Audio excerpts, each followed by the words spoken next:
We've got our first guest this morning, our only guest on this morning, and you might want to comment about what he has to say as well after we have a conversation with him.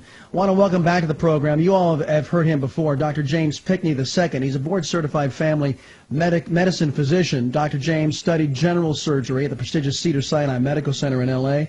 After graduating from Baylor College of Medicine right here in Houston, he's the founder and CEO of Diamond Physicians. It's a concierge medical practice focused on patient-physician relationship. Diamond bypasses cumbersome and inefficient middlemen to deliver personalized, high-quality medical care to its valued clients. Doc, welcome back. Hey, good morning. Well, let's talk about what's hot. First off, as you can see, everybody here has the mung, and you can probably hear that in our voice. So I apologize for the scratchy voice, Dr. James, but let's talk about the Ebola case up in Dallas. Tell us what you know. Tell us what the threat level is here, how you see it, and then we'll go from there. Well, the individual that has contracted the Ebola virus came to the U.S. on September 20th. He did not have any symptoms, any fever, no cough, no fatigue when he got on the plane. He was screened before coming to the U.S. He actually went to Presbyterian on Friday, presenting with viral-type syndrome, and the ER doctors gave him some medications and sent him home. Now, it's very difficult. Again, the Ebola virus presents just like the common cold, just like the 1,000 other viruses that affect us every fall. So he was sent home and then returned back to the ER on Sunday and was worse. And then that's when the ball started rolling and said, okay, this guy might have Ebola. All right, so I've heard from the CDC, I've heard some other medical professionals, but I want to hear it from you.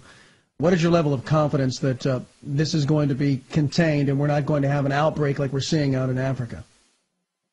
You know, I'm extremely confident. Presbyterian is a fantastic hospital, one of the best in Dallas. They've already implemented quarantine procedures. The paramedics who transported the individual to the hospital are under quarantine. The immediate ER staff that came in contact with him on Sunday are under quarantine. So, you know, we've actually had 5 cases of hemorrhagic fever causing viruses in the U.S. in our history.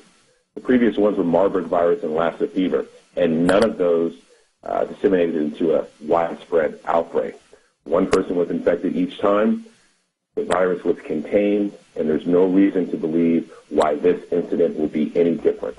All right. Let's talk about it. By the way, we're having a conversation with Dr. James Pickney II. He is with Diamond Physicians. The founder of Diamond Physicians. As you can hear, we're battling colds here ourselves. The rash of infections that we have seen across the country, I've seen reporting as many as 30 states are dealing with this mystery respiratory illness. In Colorado, these cases are leading to paralysis of some kids, and most other states, in particular, kids who are vulnerable or asthmatic or have lung conditions are also having a difficult time, some of them oxygen deprived because of this virus, and doctors seem stymied. At the same time, we have Team Obama telling us, or not telling us, where the illegal immigrant kids who came in by the thousands, who continue to stream in by the thousands into the United States, are being relocated in our country. Tuberculosis, America has gone to battle and defeated that, but now it's been being reintroduced up in the Boston area. We have seen an increased case incidence up that way, and we do know that Massachusetts received a lot of these kids being relocated from the border.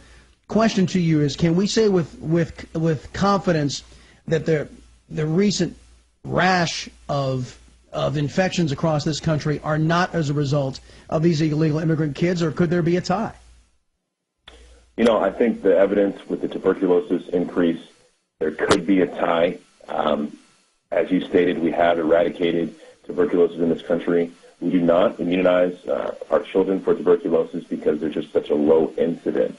Now, in developing countries, they still do TB immunizations, but in America, we do not. So there may be a correlation between immigration and the increases in outbreaks of tuberculosis.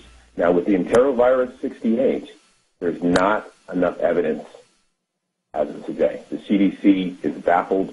They're trying to do more research and trying to put everything together because it's extremely mysterious. We've got the 9 children in Colorado, 25 children California, now actually one in Michigan, that have developed muscle weakness or paralysis after enterovirus 68 infection. So we're baffled. We don't know quite yet. We don't know quite yet. And the missing piece of information is that the Obama administration will not divulge where these illegal immigrant children have been placed in our country. So if we wanted to do a comparative analysis to actually eliminate them as a threat, we don't have that bit of information. So at this point, how hampered do you think health officials are by the lack of transparency from the Obama administration? Well, I think we need more data first. Once we can correlate that the enterovirus actually is causing the paralysis, because we don't have that correlation. Well, that's the point, Doc. I mean, we don't have the information, and Team Obama is not helping. So what? So I mean, if Team Obama's not giving us all the information that we need, isn't that a problem? It would be helpful if the CDC had all the information they could possibly get to make a correlation between immigration and possible transmission of enterovirus. Yeah, and what should now does this present the same way as the common cold? How can folks be on the lookout if you do get this enterovirus 68, and what are some of the telltale signs? Yeah, it does present like the common cold. In previous years, it's actually a fairly common virus.